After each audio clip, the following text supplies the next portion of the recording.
HMO planning permission in a nutshell.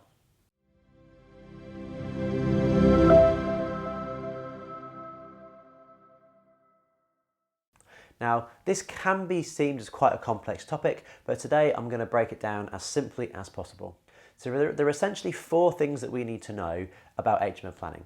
The first thing is the definition of a house. So a house is just what we call a C3 dwelling. Now the C classification of properties is all about residential property, so the C3 is a residential house, the kind of one that you would live in with your family. Now the second thing we need to know is about small HMOs. Now this is what we call the C4 use class, and this is where we have between 3 and 6 unconnected people sharing in one property. Now the third thing is what we call sui generis.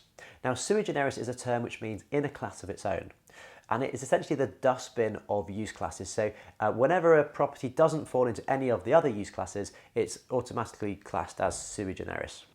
So large HMOs of 7 people and above would fall into the sui generis use class.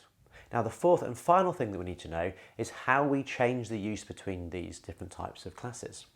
So now the change of use from C3 to C4, so from house to small HMO, is what's called permitted development. So you can just do it back and forth, so that's up to 6 people without speaking to anyone, without speaking to the council for planning permission.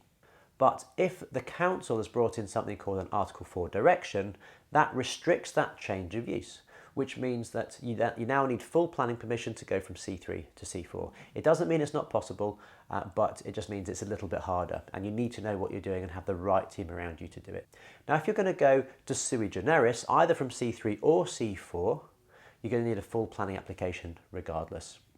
And the council will have a list of things that they're looking for, basically some tests that you need to pass, and if you pass all of those, then you will get your planning permission.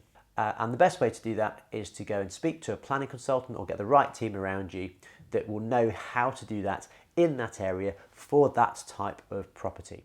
So thank you for watching. If you've enjoyed this and found it valuable, please do like the video, leave any comments or questions, but importantly, please do subscribe to this channel and then you'll get updated every time we release a new video with some more content. If there's anything in particular that you want to know, please do send us a message and then we can do a video.